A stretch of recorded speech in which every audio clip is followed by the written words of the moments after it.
Taigi, draugai, toks video bus pokalbis su Giedriu, UAB Romilga.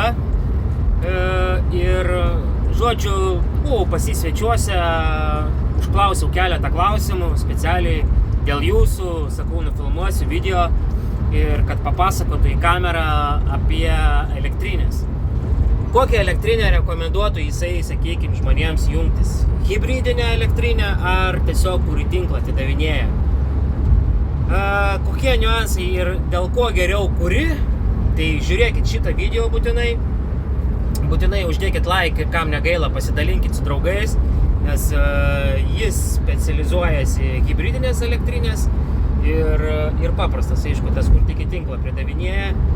Bet jis viską papasakos, pasiklausykit, tikrai protingas žmogus ir tai gerą žiūrėjimą ir linkėjimai Giedriau. Nu, žodžiu. Nu ką, sveiki draugai, alternatyvos mėgėjai, kaip ir žadėjau, su Giedriu, susipažinkit, UAB Romilga.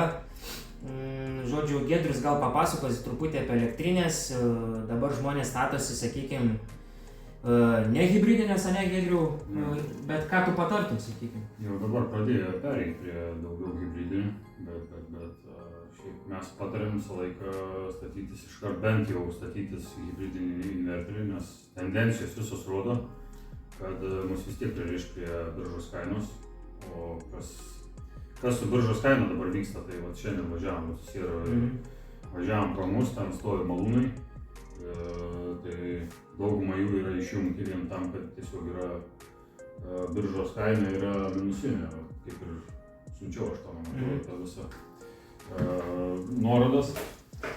Tai žodžiu kaina minusinė ir gaunas taip žmonėm, kad ypač dabar tai verslam ir ūkiam yra, jeigu biržos kaina minusinė, tai gaunas taip, kad tu pumpuoji savo elektrą į tinklą. Ir dar susimoki? Ir susimoki už visą tai. Tai čia daug žmonių yra skambinęs, kad žmogus ir parduotuvę turi, pasijungęs irgi turim hibridinę pajungę, jam 10 kW saulės ir 30 kWh baterijų, tai žodžiu, jisai čia skambino prieš porą savaičių, ką daryt, man sako, man pasistačius elektrinę, sąskaitai išaugo 200 eurų daugiau negu kad buvo pernai. Nu, tai paskui tik išsiaiškinom, kad jisai kaip parduotuvė, kaip juridinis asmuo, jisai yra biržos kainai. Ir žodžiu, jam prisuko tiek saulė, jisai džiaugiasi, ploja rankom, kaip gerai gamina elektrą ir pučia į tinklą, o pasirodys už tą turi susimokėti. Ne tik, kad atiduoti savo elektrą, bet dar ir susimokė už tai. Ir ne vien žmogus jau girdėjau, kad nori hibridinės. Ir daug kam buvau sakęs, aš kaip ir tu buvai man sakęs, kad iš karto hibridinės, bet visi turbūt pasigauna ant to kabliuką, kad pigiau gal, žinai, tą paprastą, ne hibridinę dėti. Pigiau, stipriai. Bet va, kaip žmogus pasakoja, matot patys, kad nelabai apsimoka iš tikrųjų. Aišku, investicija didesnė, bet Giedriau pats. Taip, gaunas, tarkim, standartinį stogą pasidaryti, jeigu paprastą elektrinę, šitą pigesnį variantą su mini-railais, su kažkokiu, tarkim, 10 kW su paprastu inverteriu, tai gaunas kažkas, tarkim, grubiai sakykim, nuo 4,5 iki 5,5 tūkstančių, čia palei medžiagas, palei darbą. Čia be paramos, ne? Be paramos, O nes inverteris kainuoja realiai nuo kokių, tarkim, 500 iki 800, čia ir palei modelį, palei galimumą. O tarkim 10 kW, ne? O hibridinis jau jisai kainuos, tarkim, žemo, jeigu apie aukšto voltažo inverterius kalbant, tai jo kaina bus kažkas apie nuo 1,5 iki 1800, o jeigu žemo voltažo, tai bus, tarkim, 12 kW kainuoja apie 2-3. Čia šnekam apie trifazį. Apie trifazį, būtent apie trifazį. Vienfazių realiai mažai. O kas geriau žmonėm patark, ar aukšto voltažo, ar žemo voltažo? Šiaip aš patarčiau žemo voltažo, čia priklauso vėl nuo galingumų. Jeigu tu labai jau žemo voltažo yra galingiausiai realiai maksimum 20 kW galios inverteris ir jis jau nepigiai gaunas tikrai. Tai jeigu žmogus turi, tarkim, namuose jau krauna elektromobilis, tarkim, atvažiuoji pasižiūrėti, žinai, ir tu skaičiuoji palei jo sąnaudas, suvartojama elektros.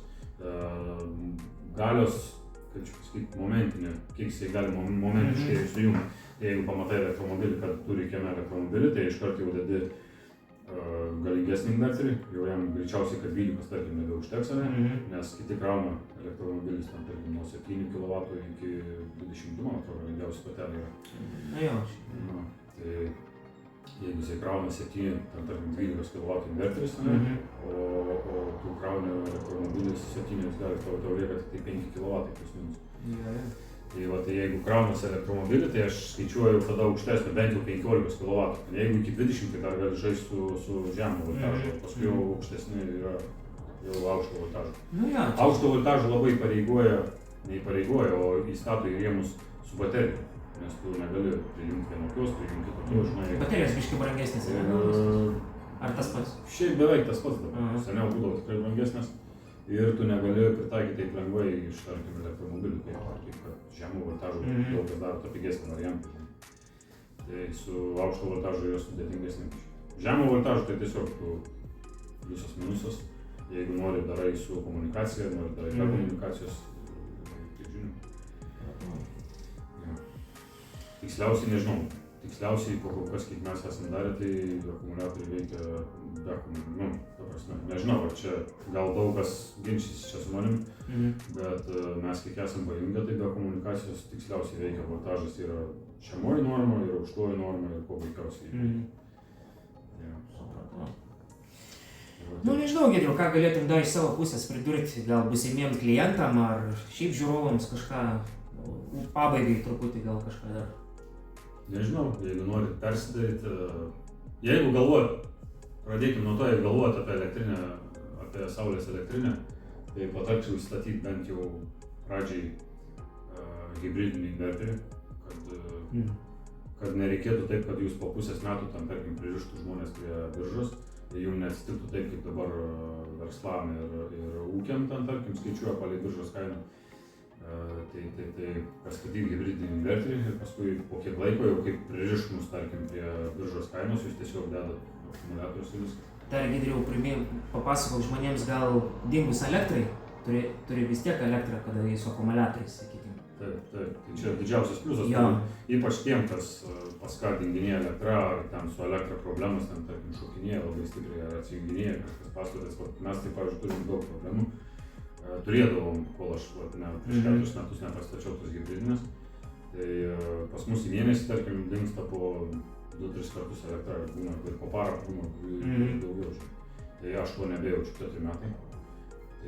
Stabilumas atsirado. Stabilumas atsirado. Aš net nežinau, aš tik tai gaunu, SMS-ą gaunu, kad buvo dingus elektra, o aš net nejaučiu. Tai čia aktualiausiai būtų tiem, kam dinginėja elektra ir problemų šiaip turi su elektra. Arba kam, sakykime, linija toli nuo pagrindinės linijos, ten irgi būna ir galia mažesnė namuose ten. Taip. Variantas dar toksai, pavyzdžiui, Vilniuje turim plomų tokiam įrengę, jisai tokiam kaip ir miške gyvena, tai jo įvadas buvo 3 kW tik tai, sako, aš paspaudžiu arbatinį ir įsijungiu oras. Viskas. Tai jam pastatėm 6 kW su saulės elektrinė, pastatėm 8, pas jį vienfazis įvadas, pastatėm 8 kW inverterį, tai iki inverterio 3 kW, už inverterio gaunas 8 kW. Tai nustatėm, kad iš tinklo neimtų daugiau negu 2 kW, kad nemėtų to automatą. Kokį čia statėt inverterį? D. D.